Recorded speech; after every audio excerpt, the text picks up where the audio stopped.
Gossip. Fred Battersby had a fine collection of married women, and he tried to treat them equally. No favourites. He usually called round on them once a week, staying perhaps for an hour, trying to pay exactly the same amount of attention to each one. He still remembered the day one of them, Audrey Bull, had stopped him in the street and said, "I hear you've been to see Anne twice this week, and you haven't been to see me once." Of course, she tried to make it sound like a joke, but Fred's sensitive antennae picked up the undertones of jealousy. After that, he was always careful to share himself out, as it were. So it was that Fred had his regular round, calling in turn on Audrey and Anne and Judy and Carol but it is unnecessary to list them all. The point is that they were all very fond of Fred and always very pleased to see him. "Hello, Fred. Come in, I've just put the kettle on." "Would you like a cup of tea?" said one. "Ah, Fred, I'm so glad to see you. I wonder if you'd give me a hand to move this settee," said another. "Good morning, Fred. Sorry if I'm not very cheerful, but I'm worried about my youngest. She's got a terrible cough," said a third. "Hello, Fred. How are you? I'm a bit fed up myself. To tell you the truth, Richard and I have had another row," confided a fourth. And so it went. Fred was like a counsellor to them. He was a friend, an adviser, a doctor, a priest and a handyman all rolled into one. And Fred loved it. Firstly, he loved it because he was good at it. Fred lived alone, his wife having died a year or two before. He was still no more than middle-aged, a tallish man, not handsome, but with a pleasant open face that seemed to encourage people to confide in him. He was good at it because he was one of those rare men who actually like women. Of course, most men will tell you and themselves that they like women, but the fact is that most men feel more relaxed and comfortable in the company of other men.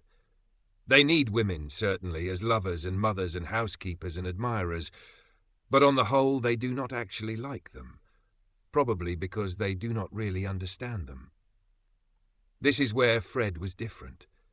He enjoyed the company of women, and he understood them. He knew what it was like for married women to look after houses and husbands and children, serving up perhaps 20 meals a week, nursing the family through its problems and illnesses, listening patiently while husbands complained about the boss or the terrible time they had had at work that day. And all the time, these same women were trying to stay attractive and lively. Fred understood all this and did his best to be a good friend to his married ladies. "Here you are, Anne. I've brought you some tomatoes from my greenhouse. They'll put the colour back in your cheeks. Audrey, you've had your hair done. It really suits you." "Hello, Judy. You're looking a bit tired. Are you sure you're not overdoing things a bit?" "That's a pretty dress, Carol. What, you made it yourself? I wish I had talent like that." He listened to their problems, took an interest in their children, complimented them on their appearance, tried to make them feel important. He even flirted with them sometimes in a light-hearted way that amused them, but never offended them. In short, he did all those things that husbands should do, but often forget to do, because they are too busy and too wrapped up in themselves. So, Anne and Audrey and Carol and the rest appreciated Fred when he came round each week to collect the insurance premiums. They looked forward to a friendly chat, a helping hand when they needed one, or simply a break from the boring routine of housework. But Hadley is a small village, and tongues began to wag. The sight of Fred's old bike propped up against Anne Fletcher's front wall or against the side of Carol Turner's house for an hour or more, when everyone knew he only needed to be there 2 minutes, started the gossip among the older village women. I always said he was no good. I think it's a disgrace. She's a married woman with 2 small children. Her poor husband, he doesn't even suspect what's going on. That Anne Fletcher. Personally, I think she leads him on, actually encourages him. The worst of these gossips was undoubtedly old Mrs. Somersham. Her husband was not only the manager of the local bank, but also chairman of the parish council. She told him about her suspicions, but in that indirect way which makes gossip seem more like concern for the welfare of others. Mr. Somersham took no notice at first, but then began to wonder. He heard 1 or 2 comments from other sources, and eventually began to believe the stories about Fred. He thought for a while, and decided to have a quiet word with one of the husbands. As is always the way with these things, it was not long before the other husbands were made aware of the gossip about their wives and the unspeakable Fred Battersby. Well, these men had their pride, so naturally they were sure that their wives were as innocent as angels. But it was clear that these innocent angels were in danger from a widower with a roving eye and the morals of a stray dog.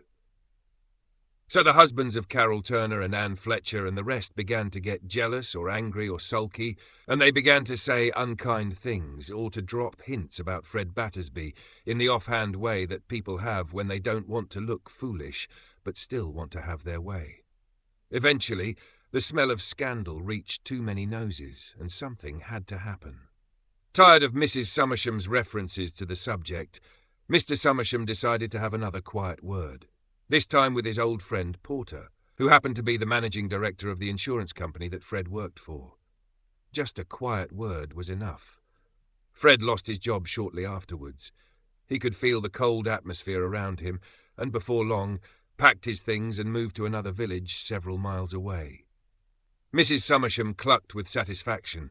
Old Summersham breathed a sigh of relief. The offended husbands relaxed, and peace settled once more over Hadley.